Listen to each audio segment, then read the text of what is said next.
जूनचा हप्ता 2 दिवसांमध्ये जमा होणार आहे। अर्थ खात्यानं 3600 कोटींचा निधी वर्ग केलाय।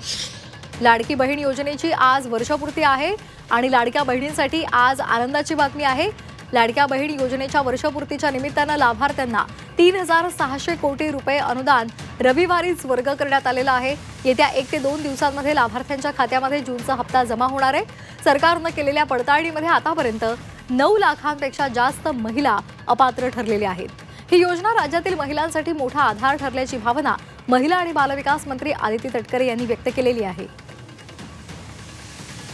लाडक्या बहिणींसाठी अतिशय आनंदाची 2 बातमी आता आपल्यापर्यंत आलेली आहे। खूप महत्त्वाची आणि आनंदाची बातमी आहे। आज आहे 4 जुलै, आज आहे शुक्रवार आणि आज लाडक्या बहिणींच्या खात्यामध्ये 100% पैसे तर पडणारच आहेत, परंतु काही महत्त्वाच्या विशेष 2 गोष्टीसुद्धा होणार आहेत। परंतु त्याच्या अगोदर एक अत्यंत वाईट बातमी म्हणजे भरपूर लाडक्या बहिणींना या योजनेतून बाहेर काढलं जात आहे। त्याचं कारणसुद्धा आता पुढे आलेलं आहे। मी तुम्हाला इन डिटेलमध्ये सगळं सांगणार आहे, त्यामुळे व्हिडिओ शेवटपर्यंत बघा। चॅनलला सबस्क्राईब करा आणि काय करा, कमेंटमध्ये सांगा की कोणाला बाद करायला हवं का। मला तर असं वाटतं की सरसकट सर्व लाडक्या बहिणींना, जसं तुम्ही मागच्या जुलैपासून हप्ते दिले होते डिसेंबरपर्यंत सरसकट लाडक्या बहिणींना निवडणुकी अगोदर, तसे तुम्ही सर्व लाडक्या बहिणींना हप्ते द्यायला पाहिजे। तुमचं म्हणणं काय ते पटापटा मांडा। बघा, जोपर्यंत तुम्ही बोलणार नाही तोपर्यंत हा व्हिडिओ सरकारपर्यंत पोहोचणार नाही, सरकारला तुमचं म्हणणं समजणार नाही। त्यामुळे पटापटा कमेंट सांगा की खरंच आपल्या लाडक्या बहिणींना सरसकट पैसे दिले पाहिजेत का, की जे GR निघाला होता त्याचं पालन केलं गेलं पाहिजे होतं। कारण GR तर हा निवडणुकी अगोदर पण होता आणि नंतर पण आहे। तुम्हाला माहिती आहे की GRनुसार जर बघितलं तर आपण निवडणुकी अगोदरसुद्धा भरपूर लाडक्या बहिणींना पैसे आलेत आणि निवडणुकीनंतरच भरपूर लाडक्या बहिणी बाद होत आहेत आणि महिन्याला बाद होत आहेत। ते एकदम बाद होत नाही आहेत। महिन्याला 5000, 2000, 3000 किंवा काय असतील तो आकडा हा बाद होत आहे ना काही त्याच्यामध्ये वाढ होत आहे। आणि नवीन फॉर्म अजूनही निघले नाहीत। कोणाकोणाला वाटतं की नवीन फॉर्म निघाले पाहिजेत, म्हणजे ज्या लाडक्या बहिणी त्यांनी लाभ घेतला नव्हता, त्यांच्या लक्षात नाही आलं किंवा त्यांच्यापर्यंत ही बातमी पोहोचलेली नाही, परंतु त्यांना आता लाभ घ्यायचा आहे, तर अशा लाडक्या बहिणींना नवीन अर्ज करता आला पाहिजे का, तुम्ही कमेंट सेक्शनमध्ये सांगा। कारण हे खूप महत्त्वाचं आहे। जोपर्यंत तुम्ही बोलणार नाही तोपर्यंत सरकारला समजणार नाही। आणि त्यासोबतच चॅनलला आधी आपल्या सबस्क्राईब करा। बघा, सगळ्यात महत्त्वाची अपडेट आणि खोलमध्ये जाणारा फक्त एकच आपला एकमेव चॅनल आहे। पटकन चॅनलला सबस्क्राईब करा आणि घंटीचं बटन दाबून ठेवा। व्हिडिओला लाईक करा, कमेंट्स करा आणि पटापटा हा व्हिडिओ आपल्या ग्रुप्सवरती शेअर करा। व्हॉट्सअप असेल, फेसबुक असेल, सगळीकडे शेअर करून टाका।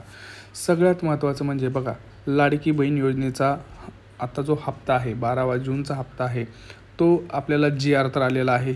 GR आपल्याला आला होता 1 तारखेला जवळपास, बरं का, 1 तारखेला जवळपास हा GR आलेला आहे। 2 दिवसात पैसे येतो असं त्यांनी सांगितलेलं होतं। 2-3 तारखेला पैसे यायला हवे होते, परंतु अजूनही पैसे आलेले नाहीत। परंतु टेन्शन घेऊ नका, काल अधिवेशनात स्वतः अजितदादा पवार यांनी सांगितलेलं आहे की लाडकी बहीण योजनेचे जे काही पैसे आहेत ते वर्ग झालेले आहेत 3600 कोटी।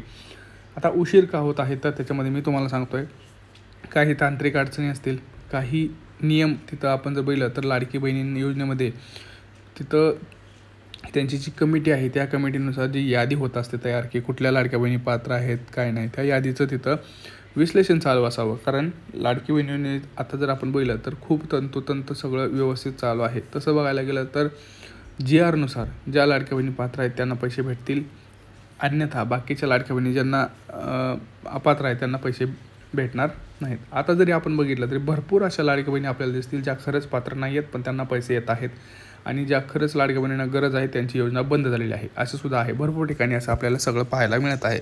तुमचं काय मत आहे याच्यावरती सांगा सगळ्यांना। आता सगळ्यात महत्त्वाची डिटेल म्हणजे आजपासून पुढे पैसे येणार आहेत का? हो, आज तुम्हाला 100% तिथं दुपारून पैसे पाहायला मिळणार आहेत। त्याच्यामध्ये काही आता टेन्शन घ्यायची गरज नाही, कारण आपण जर बघितलं तर 2 दिवस होऊन गेलेले आहेत, आज 3रा दिवस आहे। 4 आणि 5 तारखेला मला तर वाटतं 4, 5 आणि 6 असे 3 दिवस हे 100% वाटप करणार आहेत। कारण आता सरकारनं तर सांगितलं होतं की आम्ही रविवारी सोमवारीच पैसे बँकेत टाकलेले आहेत। आता आज जवळपास शुक्रवार आलेला आहे, तर ह्या 3 ते 4 दिवसामध्ये आता म्हणजे आज, उद्या आणि परवा हे 3 दिवसामध्ये तुमच्या बँकेमध्ये पैसे 100% पडतील। परंतु तुम्हाला जर असं वाटत असेल की आपल्याला पैसे हवे तर 2 महत्त्वाची कामं करायची आहेत। आजच बँकेत जायचं आहे, आज शुक्रवार आहे मित्रांनो, सगळ्यांनी काम करून घ्या प्लीज। बँकेत जा, तुमचं अकाउंट व्यवस्थित चालू आहे का, तुमच्या अकाउंटची KYC आहे का, तुमचं आधार कार्ड व्यवस्थित त्याच बँकेला लिंक आहे का, मोबाईल नंबर तोच अपडेटेड आहे का, तुमचं मेसेज सर्व्हिस चालू आहे का. बघा भरपूर लाडक्या बहिणींना पैसे येतात परंतु मेसेज येत नाही. काय असतं, मेसेजची एक सर्व्हिस असते ती तुमची बंद तर नाही ना, ते जाऊन चौकशी करा.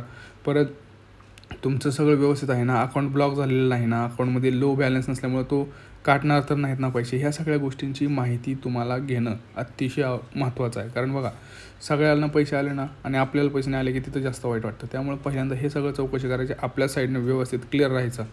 दुसरी गोष्ट, रेशन कार्डची KYC करा. मी भरपूर वेळा सांगितलं होतं व्हिडिओमध्ये. भरपूर लाडक्या बहिणींनी केलेली नसेल तर आज जाऊन रेशन कार्डची KYC करा. 5 ते 10 मिनटं लागतात. तुमच्या जवळच्या रेशन दुकानात जाऊन तुम्ही हे करू शकता. तिथं फ्री ऑफ कॉस्ट आहे, कोणालाही 1 रुपया द्यायची गरज नाही. पटकन जाऊन ते सगळ्या गोष्टी करून घ्या. कारण कसं यादी तयार होत आहे बघा, यादीला वेळ लागतो आहे म्हणून पैशाला वेळ लागतो आहे. आणि दररोज का एकदमच सगळ्या लाडक्या बहिणींना पैसे येणार नाहीत. आज पहिला टप्पा होईल, उद्या दुसरा होईल, परवा तिसरा होईल.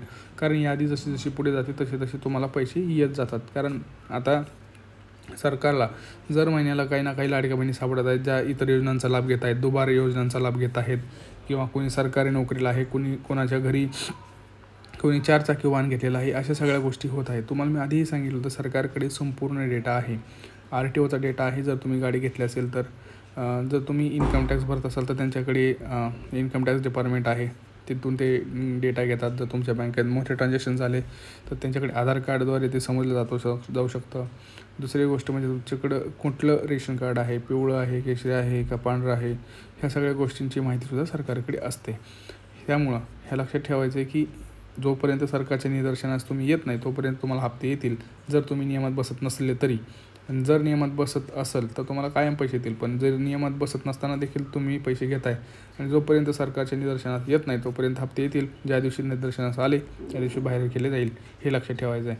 सगळ्यात महत्त्वाचं म्हणजे काय, एवढंच नाही तर आपल्या शेजारचे पाजारी, आपल्यावर जळणारे लोक हे सुद्धा जाऊन कंप्लेंट करू शकतात आणि त्याच्यामुळे सुद्धा तुमचं नाव यादीतून बाहेर काढलं जाऊ शकतं.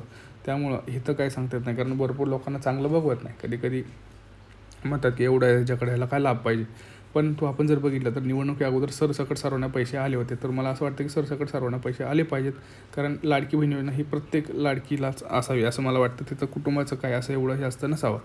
तुमचं काही मत असेल त्याच्यावरती सांगा, कारण प्रत्येकाचं मत वेगळं आहे. ज्यांचे विचार एक येतील तसा निर्णय सरकारनं सुद्धा घ्यावा, किंवा सरकार स्वतःच्यावर विचार करू शकतं. त्यामुळे तुमचे निर्णय पटापट सांगा, कमेंट्समध्ये सांगा. कोणाकोणाला जूनचा हप्ता पाहिजे, कोणाकोणाला हे पैसे पाहिजेत, काय आहे, ह्या सगळ्या गोष्टींची माहिती तुम्ही जोपर्यंत देत नाहीत तोपर्यंत सरकारला तुमचं म्हणणं समजणार नाही. सरकारला तुम्ही काय बोलता ह्या सगळ्यांची काही आढावा तिथं येत नाही.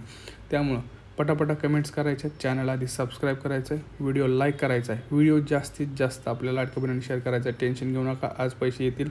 आज, उद्या आणि परवा सोमवारपर्यंत पैसे तुमच्या खात्यामध्ये जमा होणार आहेत. हळूहळू ही प्रोसेस सुरू आहे. हळूहळू त्याच्यामध्ये वेळ लागतो, ट्रान्झॅक्शन्सला वेळ लागत आहे. इतर काही प्रश्न असेल तर नक्की विचारा. भेटूया पुढच्या व्हिडिओमध्ये. तोपर्यंत जय महाराष्ट्र.